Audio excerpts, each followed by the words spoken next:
nílé o, Kogi nílé, Kogi nílé o, Kogi nílé oníbú owó àgbọ̀n gbẹ́, Kogi nílé. MC Blessiner alájà wẹ̀lé lọ́rán ni wàá pè mí o. ó pòní ní sọjọ́ bí ẹ̀gbọ́n àwọn olóríire Ọlọ́ntóyìn Richards Princess Adéwùmí Venture mọ́ wọlé mọ́ràbá olóríire. ó pé gbogbo ọjọ́ kẹrìndínlọ́gbọ̀n nínú oṣù kẹwàá ilẹ̀ àyájọ́ orí kádùn rẹ̀ tọdún èyí tún pé àwa bá ọyọ̀ ọyọ̀ gbéra ńlẹ̀ òdìdé olóríire Princess Adéwùmí ọmọọba bàbá ẹ̀ ọba ni ọlọ́jọ́ọ̀bí Ọlọ́ntóyìn Richards o. ebọ́ ọmọ pé orí mọ́nàmọ́ná ń ló sun ọ làké orí òjòlá ń ló sun ọ lóko orí rẹ̀ wá sun ọ láwùjọ ẹni re àwa akọrin kí ọ àwa bọ́ ọyìn bàbá àgbà ọlọ́jọ́ bíbọ́ ọba ń fi gbogbo gbàdúpẹ́ lọ́wọ́ Olódùmarè ọba ọ̀rọ̀ rẹ̀ tó bẹ́ẹ̀ ó tún ṣe déédéé ọpẹ́ ni torí pé ẹni Olúwa bá ṣe lóore ẹ̀tọ́ ni kó dúpẹ́ èèyàn tá a ṣe lóore tí ò dúpẹ́ bí ọlọ́ṣà kẹrù ẹni lọ ni òmòore la ṣe wá bá ọ dúpẹ́ oore ẹnu ọpẹ́ rẹ̀ o sì ní kan yàrá sàmì ẹ̀. Princess Adéwùmí Venture sí o. Vice President aṣíwájú Gbọ́baníyì of Ibogunland mọ́ wọlé mọ́ràbá olóríire ìlàyé Ọlọ́run ò ní jẹ́ kó o parẹ́ máa lójú yàrá sàmì ẹ̀. aya Richard mọ́ wọlé mọ́ rọra ikú tọ́yá ò ní pa ọ́ lọ́lọ́ Olódùmarè ọba ìràwọ̀ rẹ tí ń tẹ̀ yóò wá ní wọ́ọ̀kùn yàrá sàmì ẹ̀. ògo láéláé lógo ẹ̀dán agbóra kò ní tìgbín ògo láéláé lógo rẹ ò ní tètè kú ṣé mo rí ọlà lórí rẹ ní abiyamọ rẹ. Princess tọ́yáyì tó mòye ìlàyé Ọlọ́run ò ní fi ọ́ pa wá lẹ́kún yàrá sàmì ògbétọ́ àmì mi.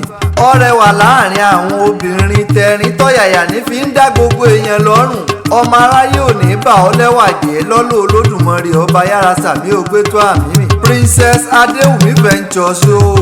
ọmọ ọba mi la royal daughter ni mò ń kí lọ́wọ́lọ́wọ́ bọ́ ọba ti ń lù á máa dún fún ọ ni ò ní fọdún èyí sòpin lágbára lọ́wọ́ olú ọba. àlàájá wẹ̀lé ló ní bẹ́ẹ̀ bẹ́ẹ̀ ní bá dá a ká wí bá a bá lẹ́gbọ̀n tó sun ọ̀ láwùjọ bá a bá kíkò tí ì papọ̀ jù. ó ní kí n kì ọ́ délùú bàbá tó bí ọlọ́mọ ẹ ti rán ni sóró òròǹde ọlọ́jọ́ ọ̀bí n ó kì ọ́ débi tọ́lá pẹ̀rẹ́ ọmọ ògèdè mòye o gbéra ńlẹ̀ òdìdè jágbalẹ̀ bàbá tó bí ọlọ́mọ lọ ọmọ ọba ní ọ́ nídìílé bàbá ọmọ ọba tún ní ọ́ nídìílé ìyá orí bó ti wo Olódùmarè ọba ní kúkú ń sọlá mọ́ wọlé mọ́ràbá òjèrè olóríire ọmọ wọn ní Kabba lẹ́gbẹ́dá nípínlẹ̀ Kogi mọ́ dá gọ̀jọ̀gọ̀jọ̀ ẹwà rẹ ò ní dìbàjẹ́ yàrá sàmì ẹ̀. ńlẹ́ o ọmọ mojìmóye o ọmọ ògèdèmóye ọmọ oníṣu àrókùdùgbẹ ọmọ awúsù lẹ́rùn fi gúnyán fàlejò jẹ kó lè bá àfẹnu rẹ̀ wúre ni. ńlẹ́ o ọmọ ọ̀gẹ́nìdò ọmọ awúsù lẹ́rùn owó ò ní tán nílé yín kọ́mọ́ kò jìṣẹ́kùlé ẹ̀yin lọ́mọ oníbú owó ọmọ arígbá ńlá buwó ọmọ oníbú owó àgbọ̀ngbẹ ẹ̀yin lọ́ máa fepo fọwọ́ ọmọ afepo fọsẹ̀ ọmọ afepo fọ gbogbo ara ẹ̀yin náà ni ẹ̀yin lọ́mọ ẹlẹ́yinjú ẹ̀gẹ́ wọn kì í burẹ́wà nílé yín torẹ́yìn gángan lọ́ máa jí fọjọ́ gbogbo dàbí ègbin mẹ́sàn-án-tàgbò àìjẹ́ mẹ́sàn àgbò kámọ́làgbò ńlé àgbò ẹ̀yìn di púpọ̀ tó làwọ lórí sanrasanra. ńlẹ́ o ọmọ Kogi ńlẹ̀ ọmọ ẹlẹ́yinjú ẹ̀gẹ́ ọmọdé Kogi owó ni àgbà Kogi owó ni ọkùnrin yín owó ni obìnrin yín owó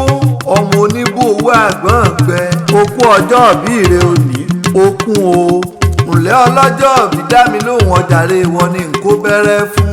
òṣòkè òní jẹ́ ọfọdún èyí sòpin àríyáyá ń tiyá àríyọ̀yọ̀ ń tiyọ̀ tọmọdé tàgbà wọn mọ̀ fọ̀yàyà ṣe tiẹ̀ ní lágbára lọ́wọ́ olú ọba ìgbélé ayé rẹ̀ òní bọ́mọ aráyé nú yàrá sàmì ògbétọ́ àmì mi. happy birthday to you na I wish you long life and prosperity bọ́ ọ bá ń gbọ́. àlàájá wẹ̀lé àbúrò rẹ̀ dáadáa ló ní mọ́ lọ́gùn ẹ̀ bẹ́ẹ̀ tán bó o ti sọdún èyí orí á jẹ́ kó o ṣe púpọ̀ lókè pẹ̀.